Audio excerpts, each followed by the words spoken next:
Buti na lang mayroon si Lucky na kasama ko sa vlog, guys. Hello po, hello po. Naandun sila. Yung isa nakasando, yung isa nakashort. So, nagsisitakbuhan sila. Pag nakita nila yung yung camera, guys. Okay. Yeah, I'm here! Okay, dito muna tayo, guys. Dahil nag-aayos sila ng sala. So, ipakita ko lang sa inyo, guys, ang ginagawa ko kay Lucky. Wait, baby, wait.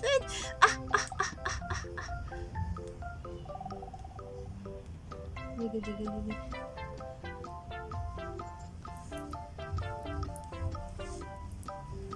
Lucky, no.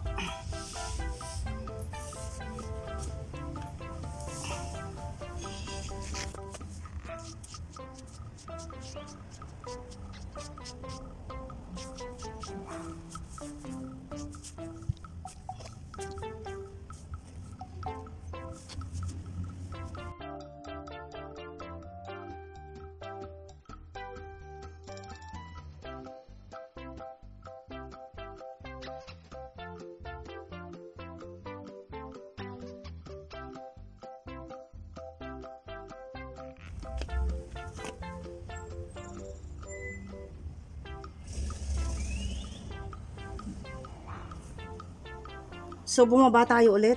Kinuha ko itong ating sampayin at ako'y nagpalit ng damit. Pinawisan ako. Ayan yung ating sampayin.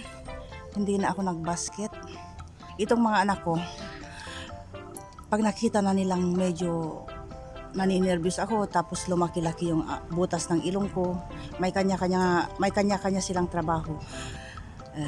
Yung isa naghuhugas ng pinggan, yung isa naglalampaso, kung ano-ano pa yung mga ginagawa nila dahil alam na nilang medyo lumaki na yung butas ng ilong ko. So meron silang kanya-kanyang trabaho. So ako'y umakyat ulit, nagpalit, pinawisan, tapos na tayo kay Lucky. Dahil kung minsan kasi, guys, kung may pusa ka rin, dapat yung bang ma-maintain mo yung ayan, nandito na naman. What you are doing here? Ayan, oh. Dahil kung may pusa ka rin, guys, dapat ma-maintain mo yung pagbabrush. Yun ang pinaka-importante sa pusa. Dahil kung hindi mo mabrush talaga, pag upo niya sa couch, hindi rin maiiwasan kasi. Pag naupo siya sa couch, meron siyang buhok. So yun ang pinakaayaw ko. Hindi naman ako as in yung pinakamalinis na malinis, pero ayaw ko ba nun. So tinanggap natin na magkaroon ng pusa. So alagaan natin sila, ibigay natin yung gusto nila, linisan natin sila. So ayun. At by the way, guys, nga pala, nagpagupit ako ng buhok ko. Ayan, nakatipid tayo ng $20. Si Habi ang naggupit sa akin. Ipakita ko lang yung previous vlog natin. Yan, yung buhok ko dati. Ayan. Never po akong nagpagupit ng buhok sa labas. Mahal po, $20. O, diba bongga, nakatipid tayo. Pambili ng bigas. At,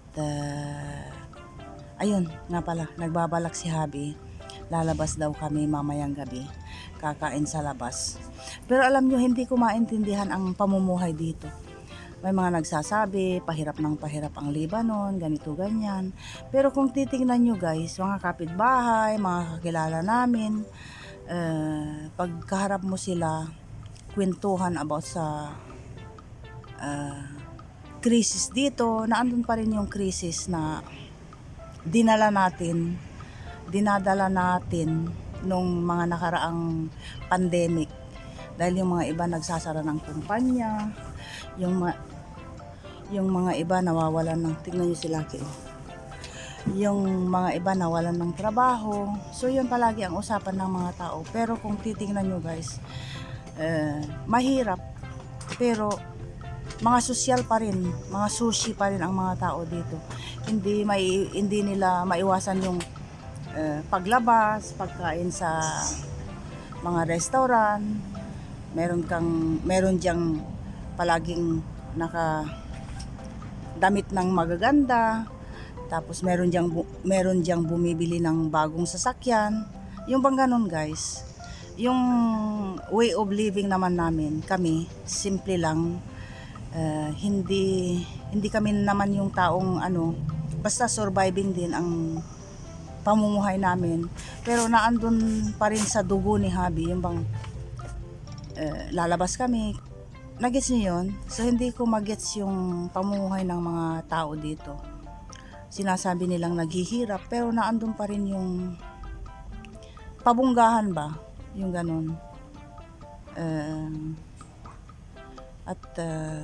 Sometimes ako na ang kumukontrol kay Habi dahil naandun pa rin yung dugo rin ni Habi, dugong Lebanese, na kahit na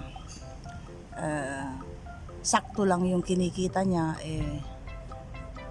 how to say, sakto lang yung kinikita niya, pero ginagawa niya yung responsibilidad niya bilang ama para ibigay yung makapagpapaligaya sa kanyang pamilya. Saludo ako kay Habi dahil kahit nahirap siya sa trabaho niya, naandun pa rin yung nakukumpleto yung mga kailangan namin, na ilalabas kami, parang ganun ba. So nung isang araw nakalabas nga kami guys. Tapos yun, nagyayaya yung mga kaibigan niya na lalabas ulit. Lalabas as in for a change ba? Maggagala. Tingnan nyo ang buhay dito guys. Tapos yung gera-gera na sinasabi nila. Kung yung sitwasyon ay lalala, takot yung mga taong lumabas. Nagets nyo yun? So, tingnan natin guys mamaya kung kung makakakuha tayo ng nandito pa ako, makakakuha tayo ng ilang videos, isi-share ko sa inyo kung anong ganap sa labas. Oo. So magsampay na tayo. Eternity later. So kain po tayo guys. Bali, 4 lang kami dito. Bali, hindi nakarating yung 2 pair na mga kaibigan namin. At kung ang mga kaharap natin ay mga sosyal, medyo pa sosyal naman tayo. So kain po tayo. Solo flight po namin ang isang lamesa. At meron ding Mamang Pogi na singer dyan. At yan, kinantahan pa kami. So dito guys, kung napapansin nyo, puno ng maliliit na pinggan ang lamesa. Eat all you can po ang system dito. Lahat ng klaseng putahe na andyan po. Pero maliliit lang po, maliliit na pinggan. Bale, may buffet pero doon sa loob. Bale, sila ang nagsaserve sa amin. Ayun, sumayaw na yung 2 naming kaibigan. At kami nagmamasid lang ni Habi. Si Habi, hindi mo yan mapasayaw pag hindi nakainom. At light lang yung ininom namin dyan. And then, sabi ko sa kanya, halika sayaw tayo. Sabi niya, huwag muna. Sabi niya, ayun. Huwag muna, hindi pa kumagat, sabi niya. Pero okay lang naman, masaya kami dahil last time na pumunta kami dito, naandun kami sa may dulo-dulo. At least dito nasa harapan kami, nakikita namin yung mga sumasayaw. At siya nga po pala, kanina lang katatapos ni Balbas na magsalita. Ito po, ipapakita ko po yung mga putahe, pero almost done na. Nasa may kalagitnaan na kami or patapos na kami. At kung ano yung nauubos namin na pinggan na maliliit, tinatanggal nila guys, tapos pinapalitan ulit ng ibang putahe. Iba-ibang putahe yan, maliliit na parang pinggan ba, pero naandyan lahat. Busog na kami dyan. Tapos, ano ba yung sinasabi ko? Yun nga guys, ayan, sayawan na.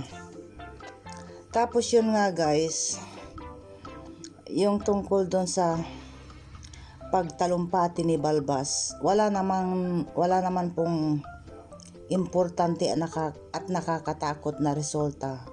Kung ano yung talumpati niya last time, ganun din, na dapat mag-ingat at ang desisyon ay hindi daw niya hawak. Hawak daw ng mga nasa kabilang bansa, dahil once na hindi pa sila tumigil, siguro darating yung araw daw na siya'y lulusob. Ganun ang pagka-explain niya guys.